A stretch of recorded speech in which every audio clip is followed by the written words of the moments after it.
Our reflection topic today on the series The Believer's Greatest War, Part C, is the problem with the law.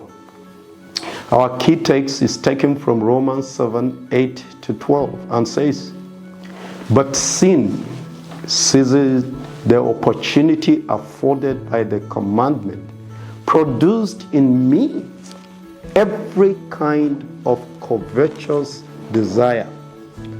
For apart from the law, sin is death. Once I was alive from the law, but when the commandment came, sin sprang to life, and I died. I found that the very commandment that was intended to bring life actually brought death. For sin, seizing the opportunity afforded by the commandment, deceived me, and through the commandment put me to death." We have already seen that in itself the law is spiritual and very good. That as a mirror, the law shows us how we really are. We are dirty with sin and have fallen short of God's standard, not just by our words and actions, but in our imaginations, in our thoughts, and in our motives. As Paul points out in our text today, one big problem with the law is that it provokes sin within us. It is a universal truth everywhere that when a law is made prohibiting something, watch out. The very fact that the law has been made will instigate people to try and break the law because of our very sinful fallen state. Two stories I've heard best illustrate this truth.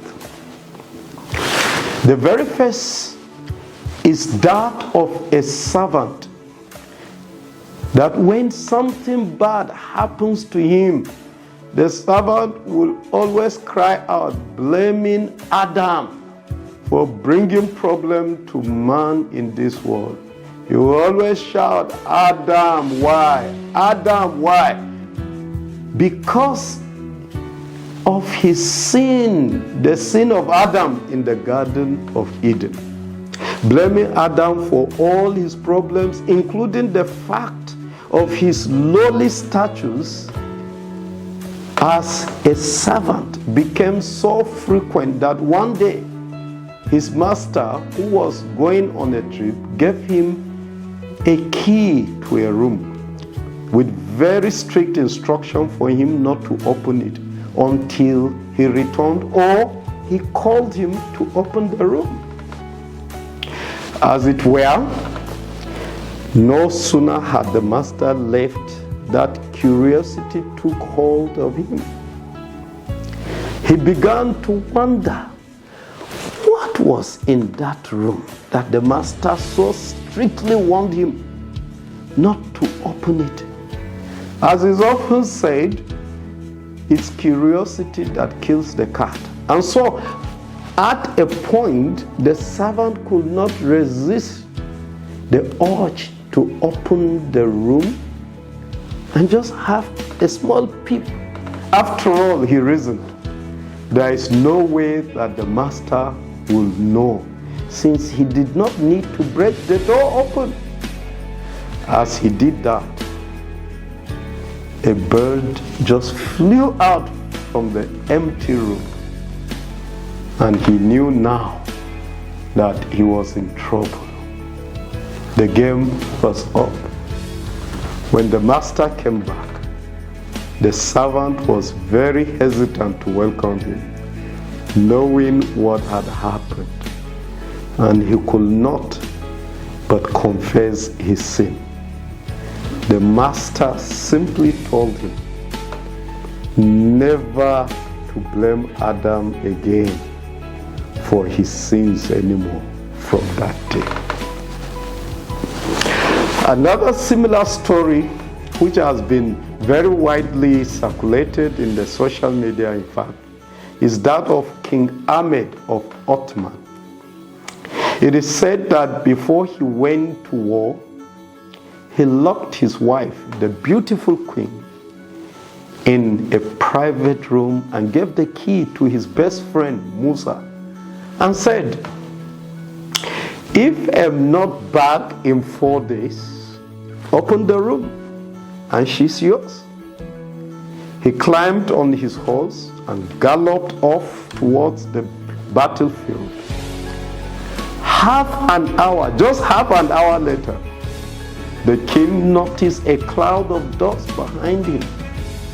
He stopped and saw his friend Musa galloping very fast towards him.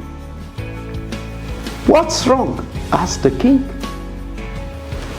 Out of breath, his friend Musa responded, "You gave me the wrong key." So he could not even wait. He tried opening the door and he discovered that it was the wrong key.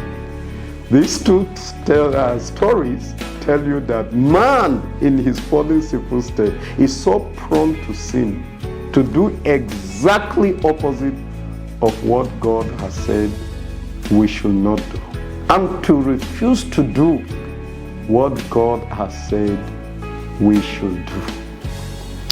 I pray, my friend, that you realize that we all have a problem with sin and are unable to obey God's commandment and to seek God's grace to overcome this problem of sin.